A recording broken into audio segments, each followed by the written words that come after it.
I consider this the most important video I ever made, and I launched this channel in 2017 with the first videos about productivity and my experience working in corporate and climbing the ladder there. And I shared over the time all the insights and struggles that we have thriving in a business world. In 2022, I met my co-founder, Paco Cantero. He built 4 businesses in parallel in the past 20 years, and he came to the same conclusions when it came to productivity in a business. So we talk here about decades of productivity advice that helped us to be highly efficient inside business. And we have seen this over and over again. Today it's AI. In the past it was automations. And before that it was workflow optimizations. And now you see people saying AI is just hype, it's not working. We have even studies showing that 95% of the companies who tried to implement AI in their businesses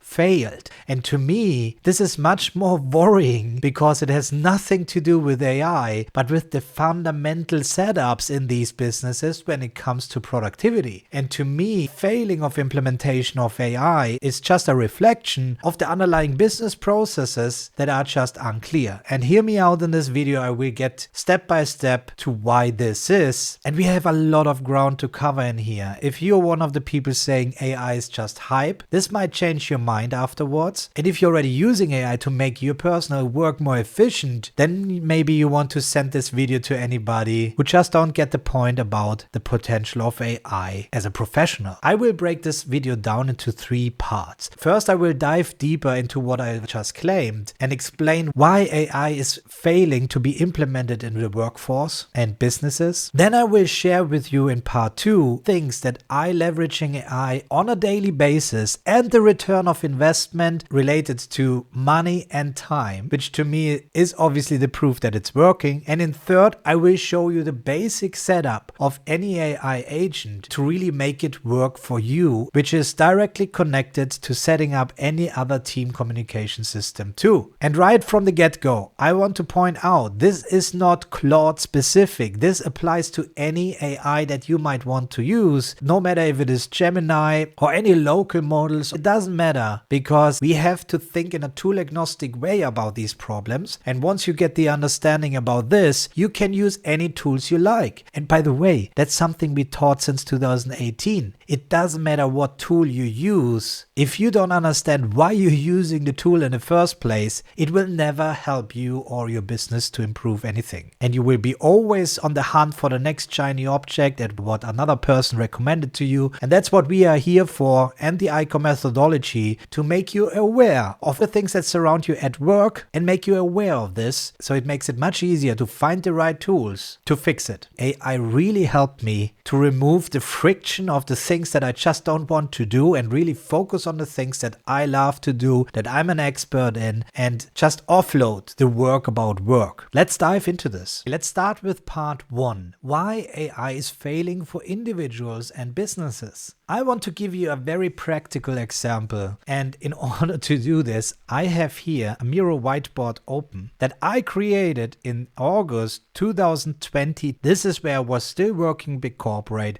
and this is where I came up with the first ideas about ICOR and how I consider what continuous improvement is, because here is a very practical thing that pushed me towards this conclusion. And you see here, it was hand drawn on my iPad. I put it on this board here, and that's something that still applies to date. I worked in multiple projects in parallel. Global projects, local projects, a lot of combination, millions of budgets. So it's not something where you have a small solopreneur startup and really complex work with over 60 people involved. And what I recognized back then, that whenever we completed a project, we had a lessons learned session and we sat together talking 1, 2, 3 hours, concluding things about the project, what went good, what didn't went good. And then we kicked off the next project exactly the same as before. There was no change. They were doing the same mistakes. And then we ended up again in the lessons learned session. People started complaining again. And then I recognized there are people constantly complaining around me, but nothing is changing. And this is where I drew this, where I considered each loop a project. So we have the project start where we gather the information, the input stage. We organize the information around the project that we had. We produce the output during the project. In this case, by the way, it was building packaging lines for medicine. Very long projects, 2 to 3 years. And then the refine part was always missing. Well, it is the lessons learned, but then it was cut off. And I thought about how can you bring this over into the next project so we have a continuous loop going on where each project becomes better than the previous one. And that's what I called continuous improvement. And anyone working in corporate knows that continuous improvement is a buzzword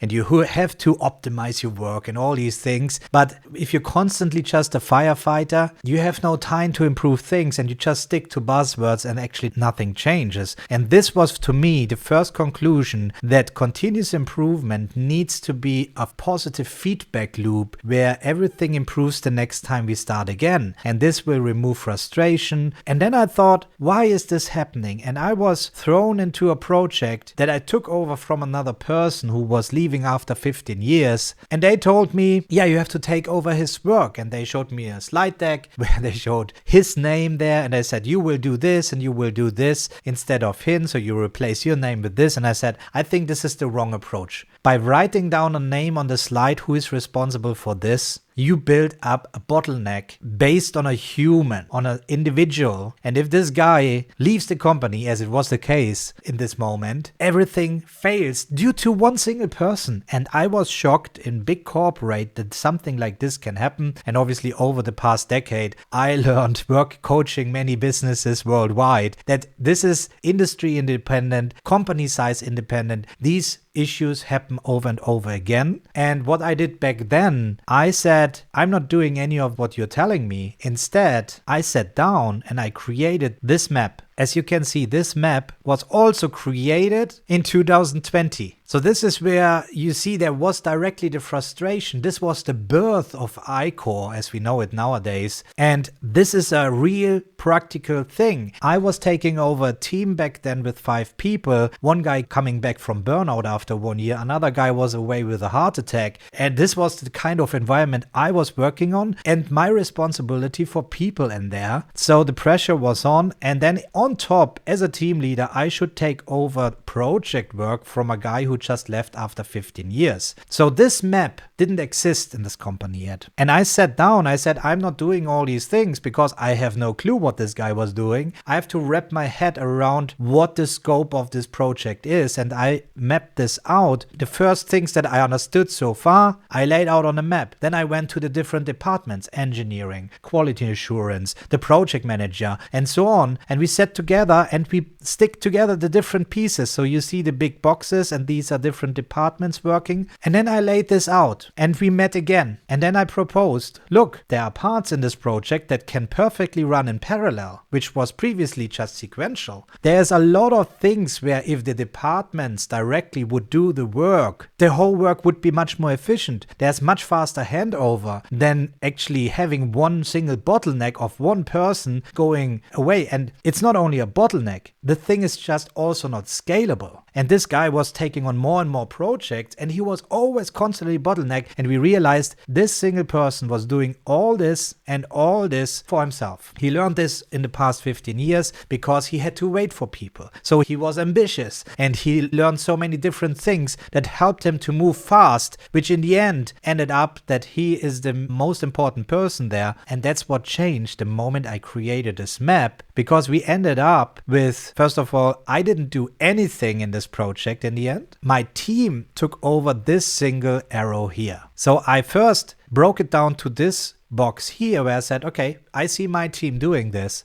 And then even inside our department, we just realized that there are different groups inside the department who are more efficient doing individual parts of this. So we ended up just doing this individual arrow there. So you can see how one person doing all this and how slow this is, switching to functions and defining what function should do what in this project. And therefore it was then able to hire new people based on this function. we identified the bottlenecks, and we ended up increasing project performance by 40% with the same headcount, in fact even less people involved than we had before. The handover, we became so efficient doing this one arrow, and if we look into this arrow, it is a whole bunch of other processes behind this again. So this is zoomed out. And as I said, that's a very complex project we are talking here about. And if it is working for this, it works for any smaller projects or smaller things that you are doing the same way. And that's where ICOR was born. That's the foundation of getting an understanding of business processes that's going on here. Because here we are just talking about business process optimization and not the optimization of the expert doing the work. So this became highly efficient. And you say it's not worth for a one-off project to create a whole map. But the point is, in any project in your business, you might realize that there are recurring tasks, workflows that you do for any project over and over again, even that you have variations from project to project or the outcome is different, but you will be able to identify parts of this project that you do over and over again, the team does over and over again. And by identifying this, you will optimize the whole teamwork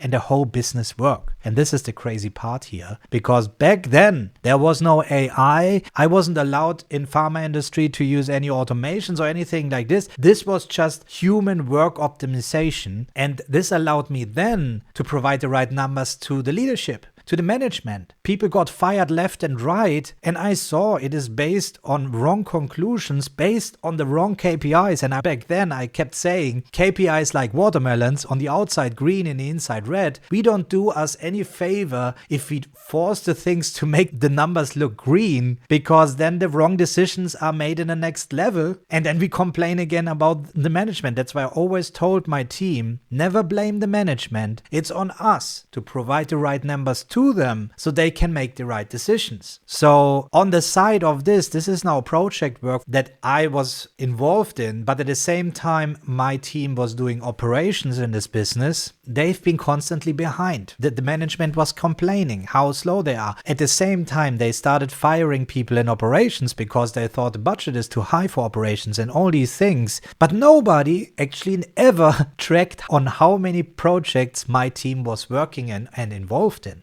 And again, this was historically grown. There was another department reaching out to my people, which I wasn't leading back then. They gave them more and more tasks left and right that was never agreed on. They want to be great workers, so obviously they take on, they make over hours, and this is how you go into a spiral that you cannot get out of, because the whole business assumes just this is the normal. Also, the whole team is already on a stretch doing it, and then the moment people stop working, they get out, they leave the company, or they become too expensive or whatever. And what I did when I went into this team, I started collecting the projects, and we ended up collecting 150 projects. These 5 people were working in parallel on a global scale. So this means also, whenever there was evening for us, it was morning on a different part in the world. You see, I'm sharing this with you because I want to see anybody who has anything more complex, or when people say we are too restricted with the tools that we can use. Forget about tools. All this, I was not allowed to use any tools. What I was able to whitelist back then was Asana, a project management tool, where I simply collected the projects. If I wouldn't have been allowed, I would have used Smartsheet, it was back then. And if this is not allowed, man, then I use an Excel sheet just to write this down, because what this allows me to get the overview, I was then able to block projects, which led me then to talk to the management and say, sorry, but you have to tell me what we need to prioritize on this. And everybody now easily understands, if you have 5 people working on 150 projects in a firefighter mode, this will keep failing. And this is where then we identified business critical projects that really bring return of investment versus optimization projects, which was the vast majority, where a student came into the company, they had a great idea and they offloaded it to our team because they left the company again, and all these things were grown over 15 years. And I came in and disrupted the thing just based on pure facts and numbers. And if you create a map like this, you would be shocked about what a broad understanding you suddenly get across the board, no matter if it is management or your own team members, whatnot. And now we can do the same for our life. So we map out also our life like this. That's also possible. And you get a much better understanding all the different things and moving parts in your life that are going on. And that's where I realized it applies to all the things. We have to zoom out and get a holistic understanding of what is going on before we zoom back in and then go optimize things. And as I worked in one of the richest companies in the world, at least for this industry, I went through all these things like Six Sigma, agile thinking, a lot of trainings, and it ended up always with just buzzwords. These trainings were just given because it is a company goal, but nobody really understood why they are these things that an external trainer told them to do. And we never looked actually into the actual business processes that give real, tangible changes if you optimize them. And this is one of the things. And before I took over this team there, I already increased team performance by 60% as an employee inside a team where all I did is creating a single source of truth. And that's what I want to get next into. Another reason why AI is failing. Yes, we are still here for AI, because bear with me, you will get to this point. You see already here, because once you have laid this out, you realize there are individual parts. And here, it was not me doing the work. I delegated it to my team, who are experts, who are best in doing this, instead of me struggling my way through to make this. So delegation is much closer to automation, and AI, in my opinion, sits between delegation and automation. Why is this? Let's quickly think about this for a moment. If we think about delegation, this is delegating work to another person inside a team or to a freelancer.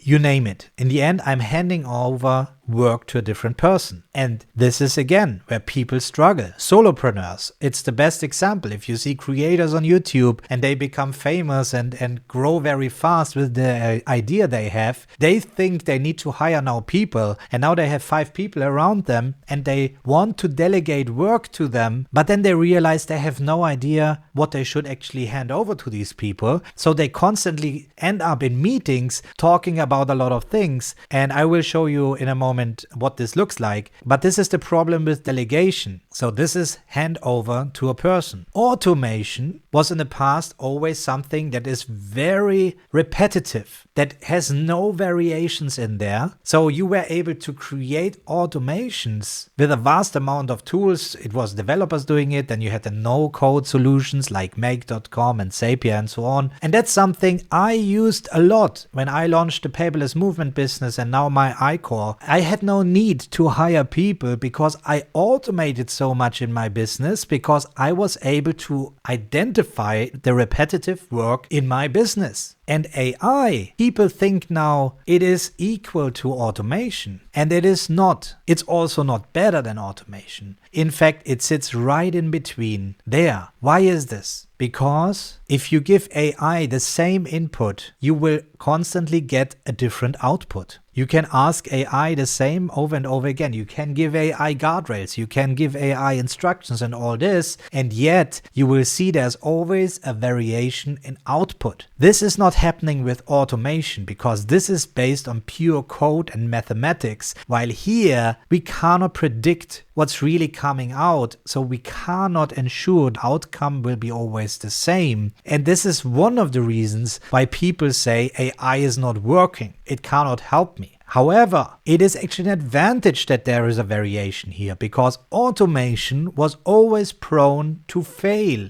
because the moment a slight thing changed in your process, the whole automation failed. Or you had to update the automation, or you had to have several versions of the same automation for all the different use cases. And that was a lot of time investment and money investment if you had consultant doing this, that many companies realized it's not worth doing for business processes process optimization for the normal workforce. AI is now compensating this. It has a certain degree of automation, which is in fact now delegation, and it can autonomously work on the task you give it, and then you need to be happy with 80% of the output. And that's the point where people say, well, if it is just 80%, I'm not happy with this, and it makes no sense to hand over work to AI if I don't get 100%. But now is the moment where we have to pause for a moment and now think again about what the alternative to this is. The alternative is to hire a person who at best can perform 3 to 4 hours focused per day. The rest of it is you need to give this person shallow work and things like that because the energy levels drop. There's a variation each day of this person,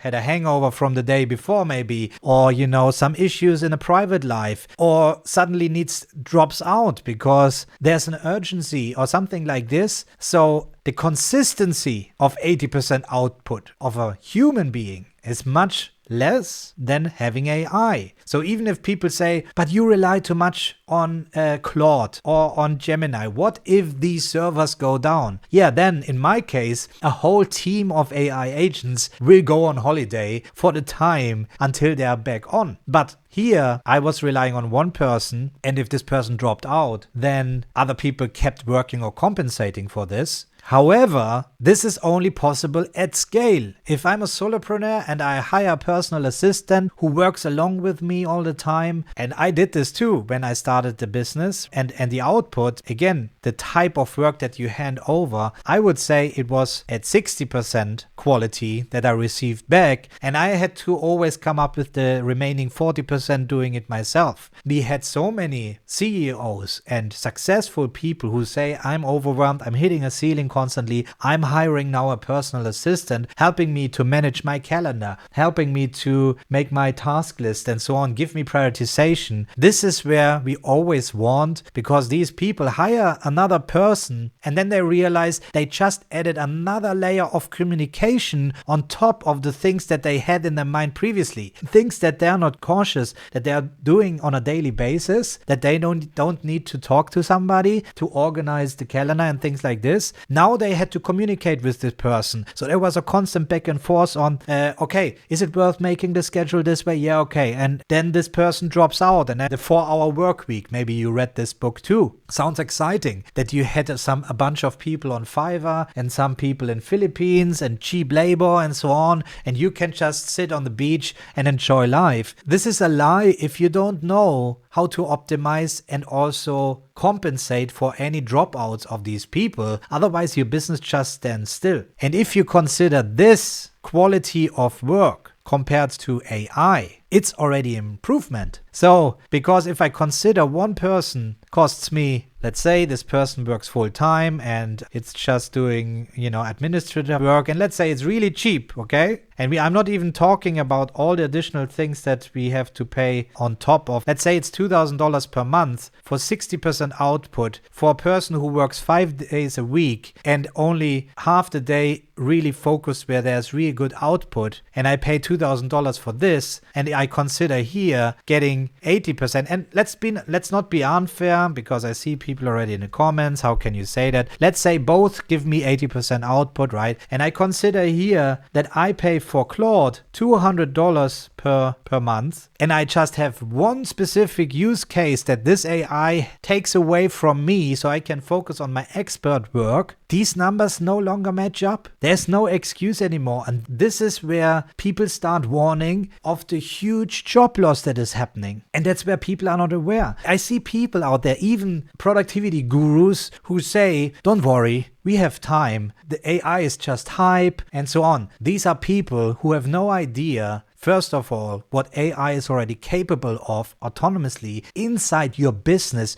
with real output that saves money compared to having people. And in many cases, they also have no idea what it really means to work in a real business environment on high stake with competition around you. All these things, pure stress all the time. I was working 10 to 16 hours each day in this company in corporate because I wanted to get up the ladder and all these things. And you just burn out. You cannot sustain these things. And if you never experienced this and back-to-back meetings things and how this is, then you have no idea what it means to implement systems like this in a real world scenario. So to me, automation was never the danger for these people, but AI is. And now let's talk quickly about the type of people who are in the most danger. And those are the people doing low effort work, but it is still time consuming. So for example, data entry into Excel sheets, right? Or you copy paste Word documents or whatever. All these things we delegated previously to people. And who does the delegation? Experts. Because experts get a lot more than this. So let's say here, delegation, and then we can have here an expert. And if you think I'm making these numbers up, no, they are real numbers, at least in the corporate I was working in. And this is the expert work, okay? So when I took over this team that I talked about in the beginning, there were experts sitting in meetings, wasting time instead of focusing on their area of expertise that they get paid for. So me as a team leader, I looked for what can this expert delegate to a person who is much cheaper so he can actually do more of what he is the expert in. And that's how we need to think. And you see, I can now just ignore this AI and automation. I can already optimize my work inside my company by just realizing this. And I show you now going back to this very first ICOR map here. If we go down here, here is where I thought about the principle of single source of truth. And here's the exact example that not only me was suffering in the beginning, but then also my team later on. So my team members, they went to a meeting, to a project meeting. They sat there, sometimes 3 hours in a meeting, kickoff meetings and things like this.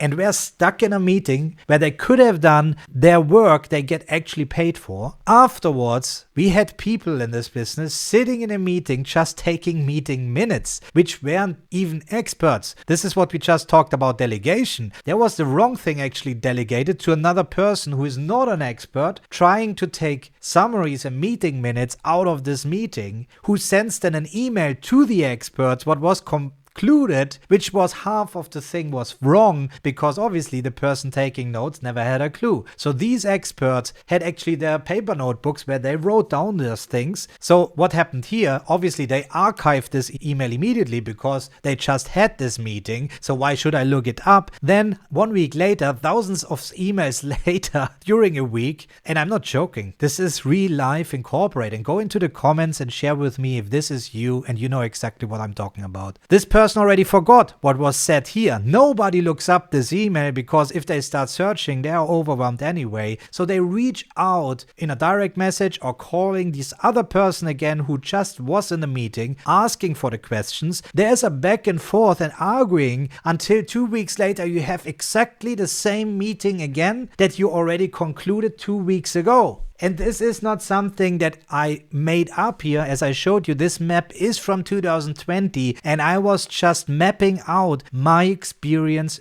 working in corporate there. And this is something we see over and over, no matter what business people we are working with. And this is constantly happening. And to break this circle, that's where we define with ICOR a productivity system end to end. Because if you understand there needs to be a single source of truth, that's something I sketched out here, right? Where I thought, okay, what if we would have a single source of truth and you just have a meeting for clarification, for making clear what's going on, and then you can just update this single source of truth inside the meeting. Everybody has seen how things got updated. There's no need for meeting minutes afterwards. There's no need for follow-up meetings because it was agreed on and everybody saw where the things got updated. And then I came up back then, a term I'm not using anymore, personal single source of truth, where I considered that I have a personal knowledge management system where I update my own insights. Okay, so personal knowledge management is doing exactly this, where you write down your own insights, your conclusions, like I hate this person, I was sitting in a meeting. I'm not writing this into our business single source of truth. And what people also misunderstand is, talking about single source of truth, people always think it's one tool that I mean by single source of truth, and that's not right. It is the individual task inside a tool. This is your single source of truth, where you add information about this task. If you don't want to put this information right in the task description, which makes sense, you might have information scattered on on SharePoint, on OneDrive, on Google Drive, and in big corporates there's a mix of a lot of things. You still can define a single source of truth where you keep track of the task and you just link out to the different external resources. And the moment a person needs to work on a task or you sit in a meeting to discuss the task, you just one click away to open the relevant information. And again, that's just a small insight again and a huge boost in efficiency if you do this for yourself, but also for your team or in the whole business where you boost efficiency. And again, there is no AI, there's no automation involved. It's just streamlining your business processes that are surrounding you. I ended up in this company as a business analyst. On top of this, I'm not going in deeper detail. I left the company in 2021 to teach this worldwide in different businesses. And now we come in the era of AI and we see the same problem over and over again. People wanted to automate this since the get-go. How can we get meeting minutes immediately? Then we had the AI meeting notes where now each meeting is tracked and you collect all the meetings, but it makes no sense because in the beginning of a meeting there's confusion, in the end of the meeting there's conclusion, and you don't want to go through the whole process again. And if you give the whole bunch to AI, it might get confused with what was discussed, arguing, conclusions. And if you have a 3-hour meeting, how do you expect AI or this poor guy, making meeting minutes here who has no clue what's going on? How do you expect that they will be able to create the right summary, extract the right information from this? So it's great that we are able to track all this, but now we need to use AI, and that's the advantage now, to extract the information that is relevant for you. And this is not working without context. And that's the next thing we want to look into. Now, I talked a lot about general productivity. This has nothing to do with automations or AI on top and so on. But you see already how human work can be optimized to get a most efficient workflow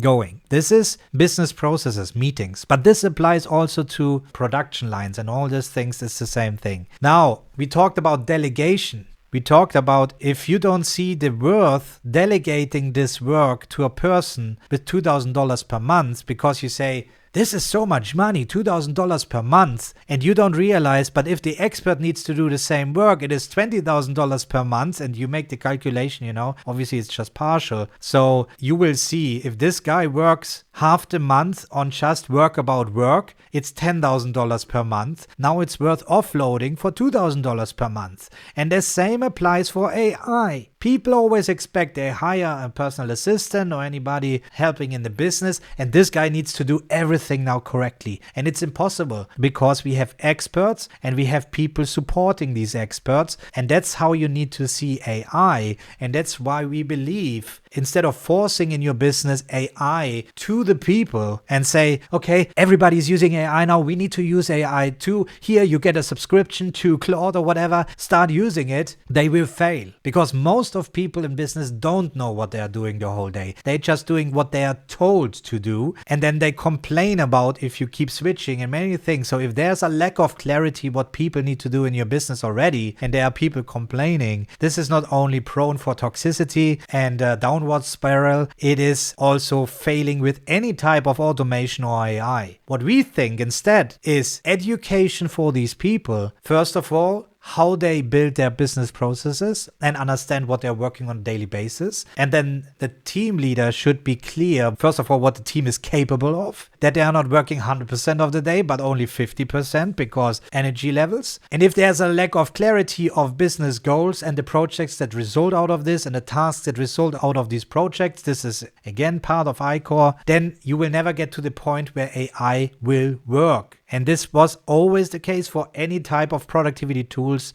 beyond even automations. It was the same for project management tools, and it is still the same for personal knowledge management tools and so on. And now we are here with AI, and I'm explaining you the same thing that I explained already years ago. And by the way, my co-founder Paco Cantero, who built 4 businesses in 2 decades, managing over 70 people, and he doesn't have a personal assistant because he is exactly working according to ICOR as I do. We just know this is working because we are doing it every day and we are maxing out AI, and previously we maxed out automations and so on. And now let me briefly talk about AI in general. People in businesses and generally people worldwide, they still treat AI like a chatbot. There's a back and forth, they get some insights, but this is it. If they, for example, use AI to write their email responses, they are not happy because it's not their tone of voice, which makes total sense. Why is this? It is the lack of context. I mentioned it previously. Context is the other missing part, and that's the point. If you don't give AI the right context, it cannot help you at all. So context matters. And this, again, matters for your people as much as it matters for AI. And what do I mean by context? Context is the relevant information that is specific for your business or your personal life. If you just use a chatbot, AI will just use the general information it has from the web and it was trained on. And therefore, it is such a vast amount of information that you get generic answers. Then, the more you use these chatbots, now there's some type of memory in there, so they learn over time, which is nonsense. Instead, we need to treat AI the same way as we treat our team. And how do we optimize now human work? And therefore, we will also optimize AI work. This is where the basic folder structure comes up that applies not only to AI, but also to human beings. And this is where you probably have seen that so many people talk about Claude.md and you have to have agents and you download skills and plugins and all these things. Forget about it. It's so much more simple to use AI. If you know how to manage a human team in the most effective way possible, you will know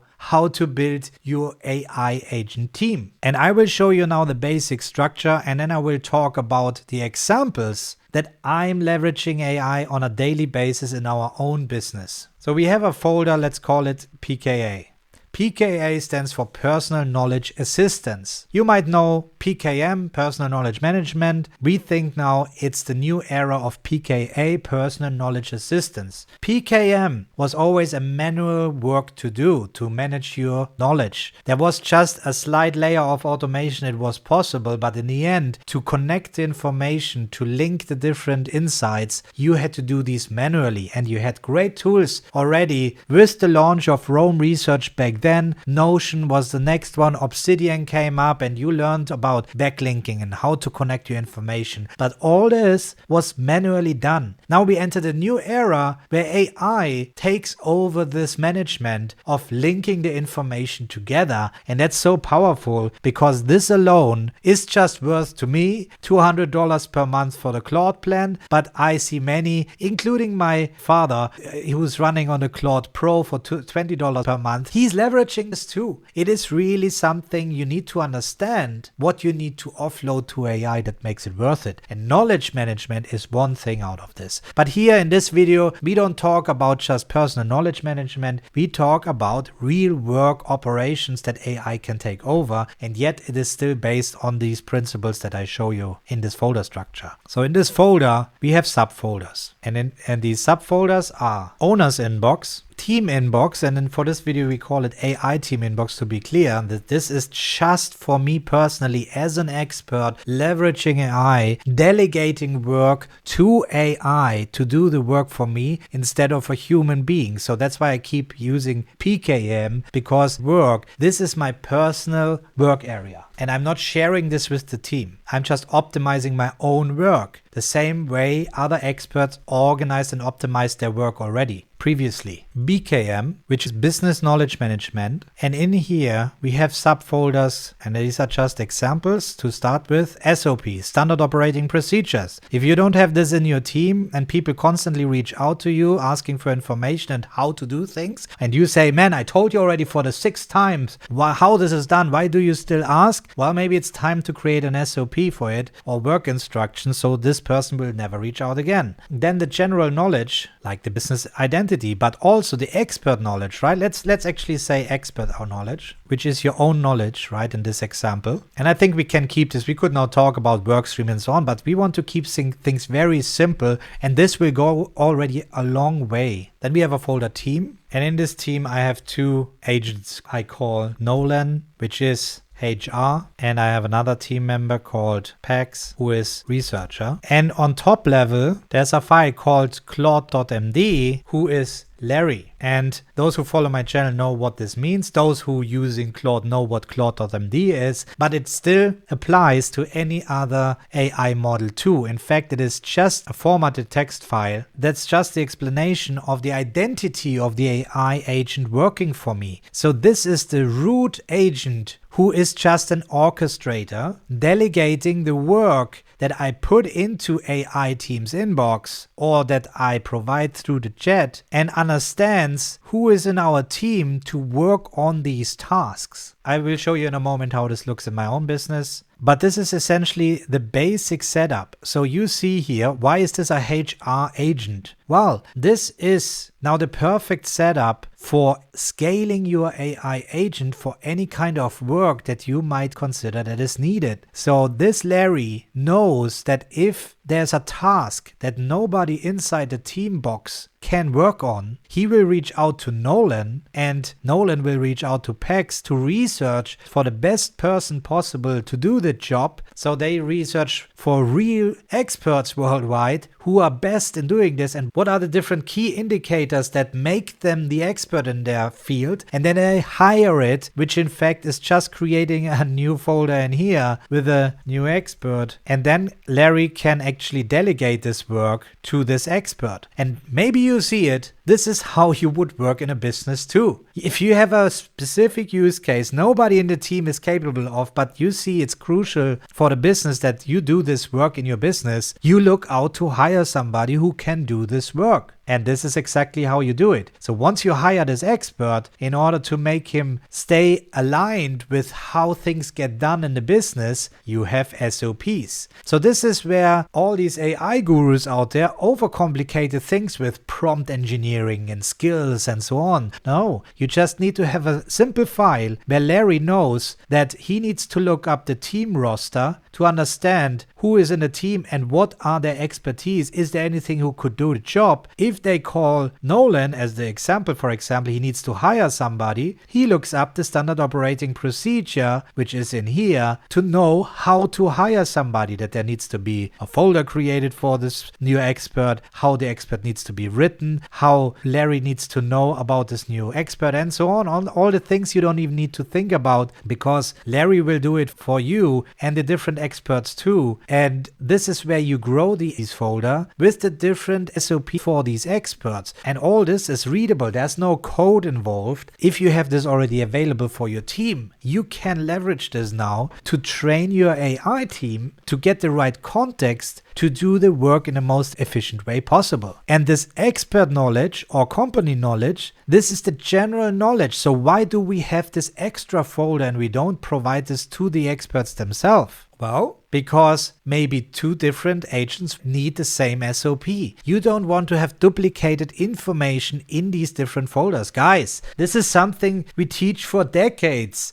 This is the single source of truth principle. We want to have one single SOP that two different people are leveraging. So this means I only need to update one file and these two will always use the latest information. If I start scattering the information in different folders and so on, people get confused. What is now the latest version? What is the thing? And that's where things fall apart. This is the very basic setup. And now let's go all the way back to the very beginning of this. Because now we can build inside the team, but also for AI agents, this feedback loop too. And that's called persistent memory and actually self-improving AI agents that nobody so much talks about, but it's actually pretty simple to set up too. You just need a logging. So there are many ways you could do this. You can give these agents their own PKM system, which is just a file where they log any sessions, okay? But let's not make this too complex for the AI agents individually. Let's just talk about Larry. So Larry could have another file that's just called Larry's Journal MD, and this is session logging, okay? And that's where people say, I set the things up as you showed me and I used the same prompt and then I have a different outcome and so on. Guys, this is why I make this video, to make you aware 80% and always different outcomes. outcome. So if you understand what you're doing and why you're setting these things up, you wouldn't complain that the things are not exactly working as I showed you, because this is just not possible with AI. But if you have the right foundation and structure, you will have your AI team always in these guardrails. And this is the same here. If we would give you a template and say, this is how teamwork should work, and you just need to use these buzzwords, as I mentioned previously, right? As many consulting companies do, you just have to follow these 10 steps and everything will be amazing. No, it won't, because it's not applied individual to the specific use cases. And this is why all these things fail, because the expert, the team members, they don't think about their own situation and get these foundations right. And I showed you with this, right? Even in huge companies like this, nobody thought about this. Just pause for a moment and think about the things that we are actually doing and how things are connected. And if you do this, you will be able to apply on top this optimization that we are talking about. And the same applies now for AI too. So if you do this, you need to train your AI based on this. But if you don't know what is the outcome you expect, it's impossible for you to train the things. And that's why people, and that's very dangerous actually, that people take everything for granted what AI says, because AI gives you the feeling that it is perfectly the outcome and very confident that this is the right thing, until you point it to an error and then it starts apologizing. Oh yeah, you're absolutely right. This is what happens if you don't have no clue. And this is why a person in this situation will be never able to create AI for them to work and launch a multi-billion business. It will be always the expert being able to leverage AI to improve their work and delegate work so they can focus more and more on their expertise. Those people who are in danger with their jobs can now become experts themselves and learn in a very specific area and things like this, and delegate the work then as well. So we talked about the persistent memory and the positive feedback loop and this session. So here, every time I end a chat, a conversation, and by the way, I always try in one conversation to stick to one specific topic with Larry, who delegates it to the team. And when I have the outcome, which usually is then provided inside the owner's inbox, this is where I can review anything that they worked on. And I agreed on this. I say close chat, which is just a command or a prompt that says, I will let Larry then log the session, which just means that Larry writes down his conclusions from the sessions, his insights, the back and forth we had, things that he did good and things that he did bad. And this is now logged in here in a chronological order based on dates. So the next session, he will already check this and understands, oh, something is going off rail. Or if he's not certain how to do things, he will go in there and check the things. But this is just one part of this persistent memory,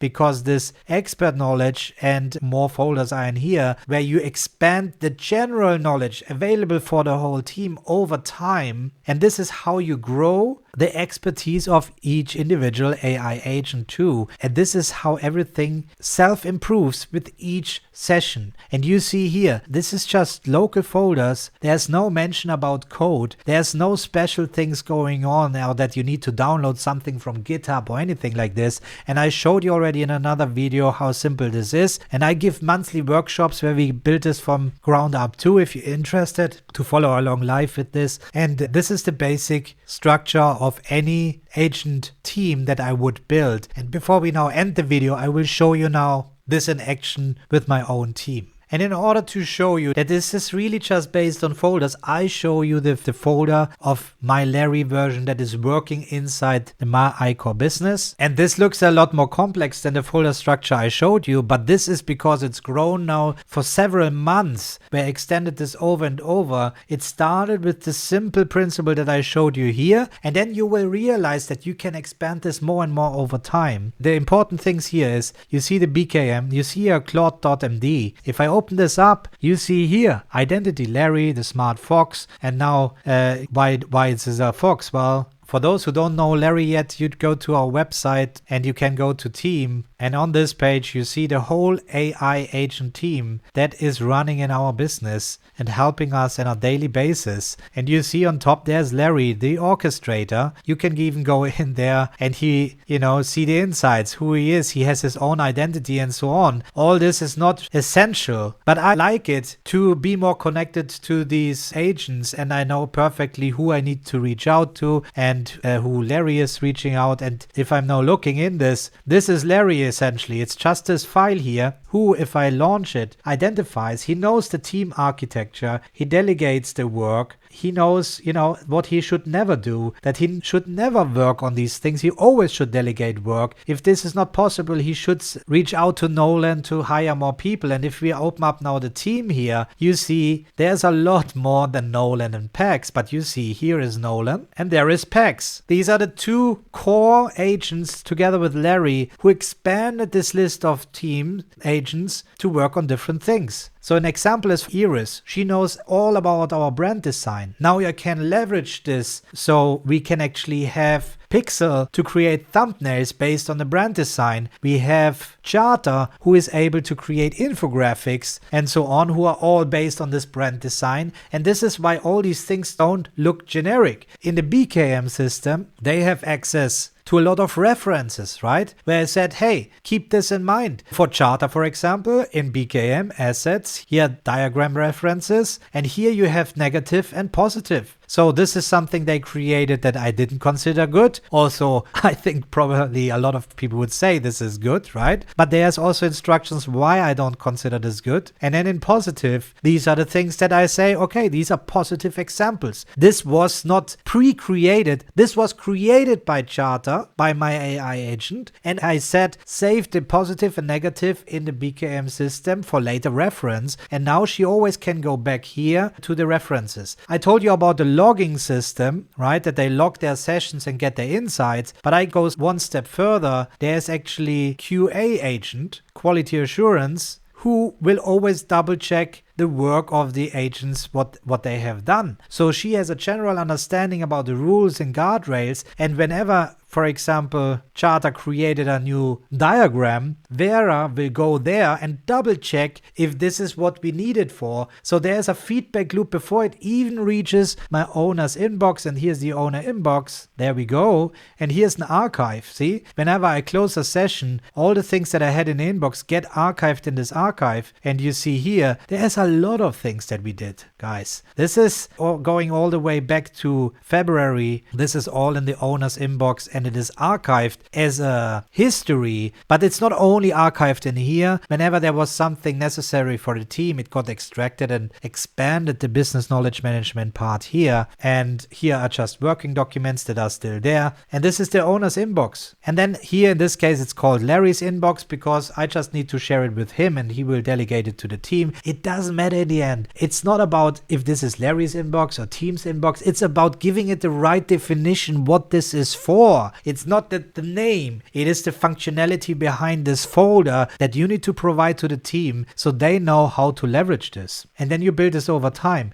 And then we have in the BKM the whole understanding of our ICOR book, all the ICOR Journey course lessons in details. Then they have access to nearly 1,000 articles from Paco and video transcripts from me and the podcast episodes. Then 2 years of coaching transcripts where Paco and I were coaching business owners over time. All this knowledge is a business knowledge management that our AI can now leverage to become real useful agents inside our business. And therefore, this is not all stored here. This is where our AI team has access to our learning platform, where you guys can sign up, where you get access to the videos that I make with expanded details. So if you want to have more details about this video, you will have it here with a lot more. You can access this for free. And then inside the community, we have Jax, who is our community manager. You can see here, he's our community manager. And this is something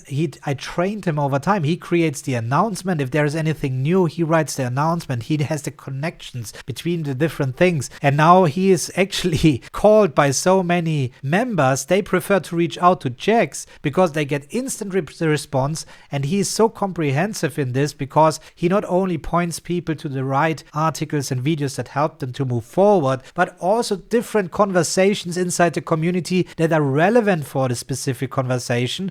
And this is amazing, something that Paco and I couldn't do to have this full scope of all the different conversations that are nested in different places, and also not possible to hire a community manager for this to have this insight too. And this is where Jax is really brilliant now, because he has the knowledge about ICOR and all the insights. He has also the knowledge of the conversations, and this is why you see just having this is saving already a position for community manager that we need to hire. I could go on and on and on. I can make a dedicated video about all the things. So this is so powerful, where I just think it's crazy if someone says AI is just hype. These are just people who are closing their eyes and gathering other people around who are scared too, and they say, oh, it's fine because this guy says it's fine. Guys, it's not fine if you worry about your job and you have the feeling after this video that you are in a position where AI could replace you. We are here to help you to take advantage of AI. If you're a business owner, I hope this video helped you also to understand it's not about buying a bunch of AI licenses and give it to the people, but to actually think about what's going on in your business first and empower the people to build their own AI teams to work with them. People also ask, how can I now share this folder with my team? You shouldn't. This is for the expert themselves, and the output of all this should end up in the business systems, the project management tool, the different documentations in the database and so on. This is where the output of the experts' work come in, but the experts' work will get amplified if they use AI properly. And in the past, it was the same for teams, where it was clear how team members can help the experts to thrive too. So for developers, they had junior developers and they do the minor work, and yet the senior developer had always to review the things. Same here, AI cannot do it all for you, but it can take away a lot of friction of the things that you had to do. And in another video, I showed you about daily journaling, how powerful this is. I have endless examples that I can share with you, and I make a dedicated video about all the examples of AI, what's doing for me in a business. But I think this video would go just too long to show you all this, and that's why I will stop with this video. I think it was just very important to me, because we see this over and over again, to bring this point across that it is neither AI nor software nor automation that is failing. It is the foundations in your work and in your business that doesn't make these things work. And this is what we provide with our ICOR Journey, where we cover everything, productivity end to end. Digital note-taking, PKM, personal knowledge management, task management, project management. And already for years, automation came last. And think about the circles: input, control, output, refine. The refine comes in the end. What do you want to refine if you have no clue about these things in your life? Once you start realizing what's going on in these parts, you can think about automation. And now we have AI like a Pro also in the ICOR Journey as a course